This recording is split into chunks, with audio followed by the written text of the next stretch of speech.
नमस्कार मित्रांनो, government schemes आणि नवीन अपडेटमध्ये आपल्या सर्वांचे स्वागत आहे. मित्रांनो, आज आपण आपल्या व्हिडिओच्या माध्यमातून विद्यार्थ्यांसाठी ज्ञानज्योती सावित्रीबाई योजना अंतर्गत काही महत्त्वपूर्ण माहिती बघणार आहोत. जशी की विद्यार्थ्यांना काही अडचणी तसेच यामध्ये आलेले आहे. याबद्दल सर्व माहिती आपण आजच्या आपल्या व्हिडिओच्या माध्यमातून त्यांच्यासाठी बघणार आहोत. सर्वात प्रथम तुम्हाला या ज्ञानज्योती सावित्रीबाई फुले आधार योजना विद्यार्थ्यांना 60,000 रुपये वर्षाला स्कॉलरशिप ही दिली जाणार आहेत. परंतु जिल्ह्यामधून फक्त 600 विद्यार्थ्यांना या योजनेचा लाभ हा मिळणार आहे. या योजनेचा फॉर्म हा कशा पद्धतीने भरायचा ते आपण आजच्या आपल्या व्हिडिओमध्ये बघणार आहोत. तर जे कोणी पात्र विद्यार्थी आहेत त्यांना यामध्ये स्कॉलरशिप ही दिली जाणार आहेत. परंतु मित्रांनो, तुम्हाला हा प्रश्न पडला आहे असेल की आम्ही याचा फॉर्म कशा पद्धतीने भरायचा.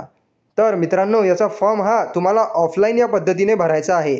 तुम्हाला फॉर्म हा व्हिडिओचे डिस्क्रिप्शनमध्ये अवेलेबल आहे. सर्व डॉक्युमेंट तुम्हाला यामध्ये जोडायची आहे. सर्व कागदपत्रे तुम्ही यामध्ये जोडून घ्या. त्यानंतर मित्रांनो, तुम्हाला हा फॉर्म कुठे सबमिट करायचा आहे. तर जिल्ह्याच्या समाज कल्याण ठिकाणी ज्या ठिकाणी जाऊन तुम्हाला हा फॉर्म मित्रांनो सबमिट करायचा आहे. जिल्ह्याचं जे काही समाज कल्याण ऑफिस असेल त्या ठिकाणी जाऊन तुम्ही हा फॉर्म मित्रांनो सबमिट करायचा आहे.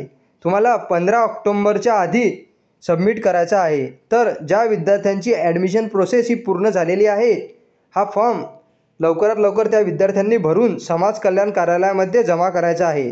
जेणेकरून तुम्हाला या योजनेचा लाभ मित्रांनो घेता येईल. यामध्ये तुम्हाला 60,000 रुपयाची स्कॉलरशिप ही शासनातर्फे दिली जाणार आहे.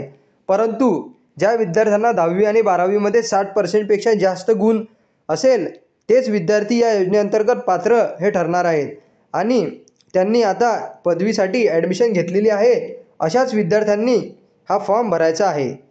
या संदर्भात काही GR व नियम व अटी आपण यावरती व्हिडिओ बनवलेला आहे. तुम्ही आपल्या चॅनलवरती जाऊन हा व्हिडिओ बघू शकता. याबद्दल तुम्हाला काही अडचण असेल तर आम्हाला कमेंट बॉक्समध्ये नक्की सांगा. आणि व्हिडिओ आवडला असेल तर आपल्या व्हिडिओला लाईक आणि सबस्क्राईब करायला विसरू नका. जेणेकरून आपण तुम्हाला अशीच माहिती पुढे देखील देत राहू. धन्यवाद मित्रांनो.